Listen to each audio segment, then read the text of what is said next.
दहिया जन सुगराव हो आज हुई बोरा बिछावा हो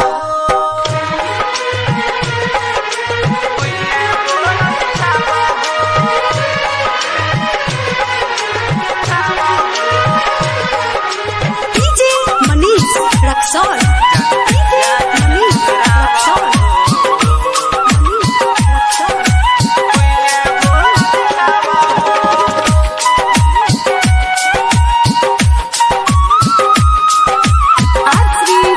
रिकॉर्डिंग स्टूडियो बरौनी।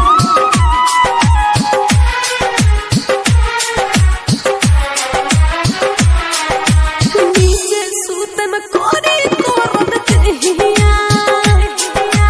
बाला चोरी मोड़ी जन पहिया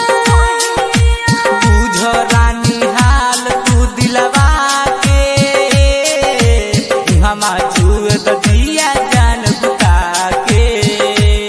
सलंदर सागर तू आवो सोनम बिंदिया हटाओ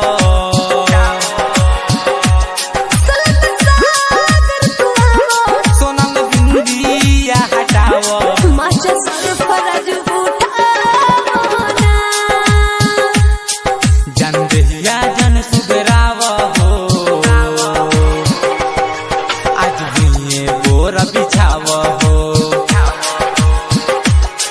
जन दहिया जन सुगराव हो आज हुई बोरा बिछाव हो